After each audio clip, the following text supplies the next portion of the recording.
Hey guys, so today I'm here with the Teraflex by Fox 2.0 Performance Front Shock Absorber fitting all 2007 to 2018 JK Wranglers with a 2.5 inch to 4 inch lift kit installed on their Jeep. So this is going to be for the JK owner who's looking for a high quality reservoir shock to replace their current shock setup.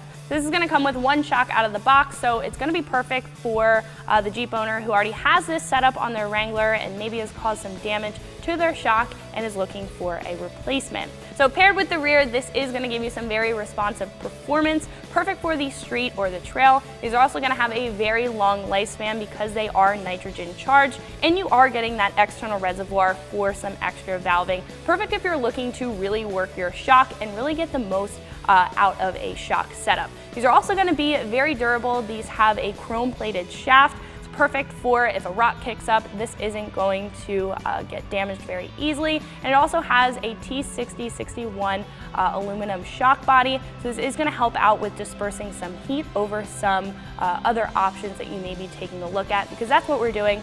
You're taking all that energy from the coils and you're dispersing that energy through heat through your shocks. So this is going to be a more expensive option on the page, even though it is a singular shock at roughly $230. Now, Fox has been in the game for a very long time, and they are very well known for making high quality shocks. Not to mention, this does have a reservoir design, which is going to bump up that price a little bit more. So less expensive options are usually for those monotube or twin tube designs. They don't have that extra reservoir there to increase that valving. That's why this is going to be a little bit more expensive. But nonetheless, if you're looking to really get the most out of your shock setup and you want to make that good investment, this is a good option to take a look at. So install is going to be a 1 out of 3 wrenches on the difficulty meter. Nothing you can't do in about an hour or so with a couple of basic hand tools. So speaking of that install, let's jump into that now.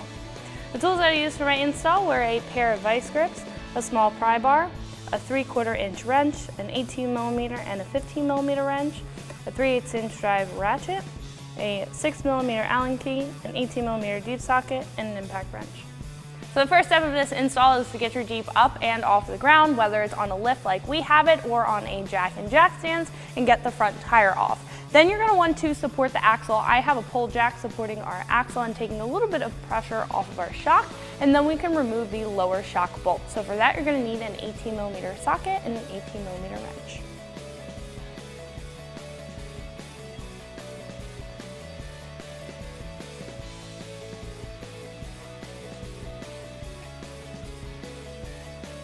Take a little bit of pressure off and we should be able to work that bolt out. So now we can move up to the top shock bolt. Now these are going to be a little bit tricky because the shock tower is very close to our fender here, so you don't have a lot of room.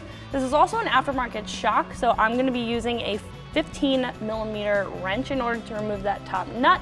However, if you do have a stock shock on your Wrangler, you will need a 16mm wrench.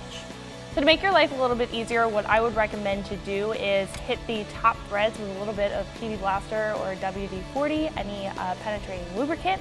And then what I did, I grabbed a pair of channel locks because we did have a little bit of rust up on our threads and our shaft here was moving when I was trying to turn the nut.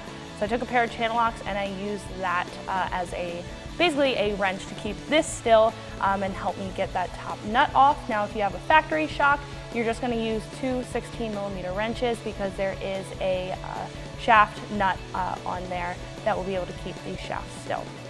So we're almost done taking off the top nut. And as soon as that's off, we can fully remove our shock. All right, so we can fully remove our shock, and don't forget to get that top hardware off the shock tower. So now we're ready to install our new shock, but we do have to put a clamp on the shock body to keep the reservoir attached to our shock body. So I'm going to go ahead and slide that on the bottom of our shock body and our reservoir here. Making sure that our braided line isn't kinked. We're going to move that up the shock body. And then what I'm going to do is keep that clamped and take a 6mm Allen key and just tighten that down. Now we're going to install it like this, but if we do have to loosen it up and move around our reservoir to make sure that it's not in the way of anything, we can totally do that. But let's go ahead and mount up our new shock. So now we can install our shock, making sure that there's a bushing and a cup washer on the bottom. and that there's a bushing and cup washer on the top. Since we don't have a lot of room right here where our inner fender liner is, what I'm going to do is reach around our inner fender liner to the top of our shock body with our cup washer and our top bushing. Just line that up with the hole there. And then while holding that, what I'm going to do is send our shock up through. All right, so now we can take either a 19mm wrench or a 3/4 inch wrench and go ahead and tighten down that top nut.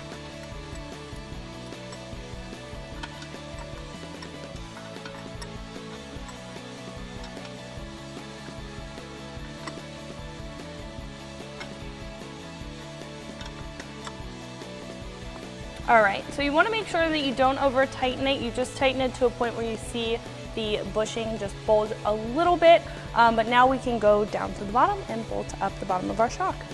So I did have to compress the shock up into place because we do have a 2.5 inch lift on our Wrangler, and these are rated from a 2.5 inch to a 4 inch lift. So it was a little bit longer than our bottom shock mount, and I didn't want to do anything else to lower the axle. So what I just did was compress the shock.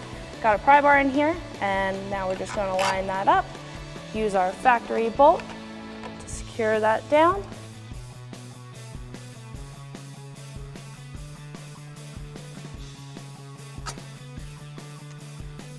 Secure the nut on the other side, and we can tighten that up with the same thing we took it off with an 18mm wrench and an 18mm socket.